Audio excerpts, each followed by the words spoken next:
صدقات و خیرات بھی کرو, خود بھی کھاؤ, دیسی گھی میں پراٹھے بنا کے کھاؤ, دیسی گھی میں کھانا بنا کے کھاؤ. یہ نہ بولا کرو پیسے ہی نہیں ہیں, بیان کرنا آسان ہے دیسی گھی پر, اور دیسی گھی کے مشورے دینا آسان ہے, جب خرید کے لاؤ تو پتہ چلتا ہے.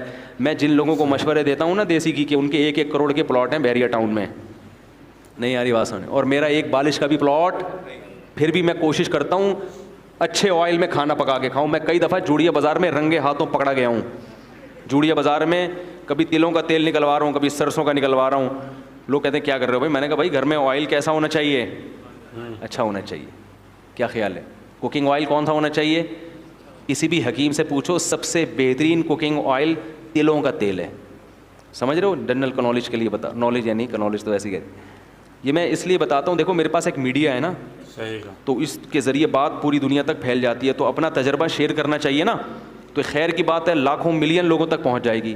کوکنگ آئل میں آج کل جو حکیم لوگ کا تجربہ ہے, کچھ ڈاکٹروں کا بھی, وہ کہتے ہیں سب سے بہترین کوکنگ آئل کون سا ہے؟ تل خریدیں اور اپنے سامنے تیل نکلوائیں. سمجھ رہے ہو؟ پھر اس میں کھانا پکا کے کھائیں. تو وہ کیلشیم بہت ہے اس میں, ہڈیاں مضبوط ہوں گی, کینسر کے خلاف جسم میں مدافعات پیدا کرتا ہے. بچوں کو جو بستر پہ پیشاب نکل جاتا ہے نا بچوں کا, ان کو تل کھلایا جاتا ہے. تو وہ تیل کھلائیں گے تو بچوں کا مثانہ بھی کیا ہوگا؟ مضبوط ہوگا. یہ پیشاب نکلنے کی بیماری بھی بچوں کی ختم ہوگی, مگر مہنگا پڑے گا.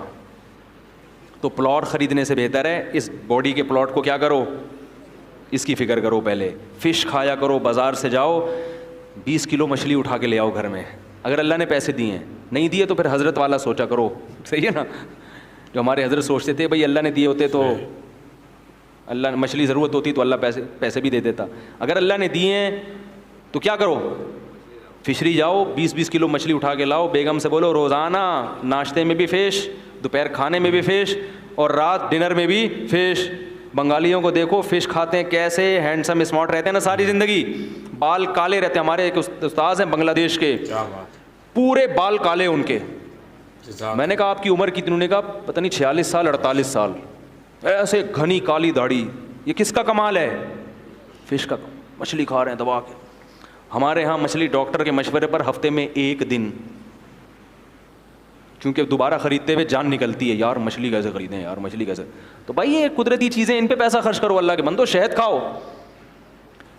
کیا کھاؤ؟ ٹھیک ہے شہد